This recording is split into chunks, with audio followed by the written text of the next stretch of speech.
In this video, I'm going to show you how to access Steam Broadcast in just a few simple steps. If you want to watch live gameplay, find what other players are streaming, or check out broadcasts for a specific game, this guide will walk you through the process clearly and quickly. And if this tutorial helps you out, make sure to hit the like button and subscribe for more easy how-to videos.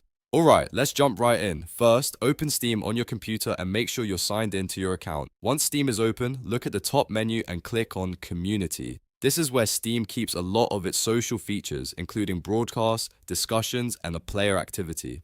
After you click Community, a drop-down menu will appear. From that menu, click Broadcasts. This will take you to the Steam Broadcast page, where you can browse live streams and available broadcast content. Now, on the Broadcast page, you'll want to choose your game from the list. Steam organizes broadcasts by game, so selecting the right title helps you find the streams you're actually interested in. If you don't see it right away, you can scroll through the list until you find the game you want. Once you select a game, Steam will show you all broadcasts related to that game. You can scroll through the results and explore different live streams or broadcast options connected to that title. This is a great way to see what other players are doing, discover gameplay tips, or just watch someone play a game you enjoy. And that's it. You've now learned how to access Steam broadcasts using the community menu and the broadcasts section. It's a quick process once you know where to look, and now you can easily find broadcasts for any supported game. If this video helped, please give it a like, subscribe for more Steam tutorials, and I'll see you in the next one.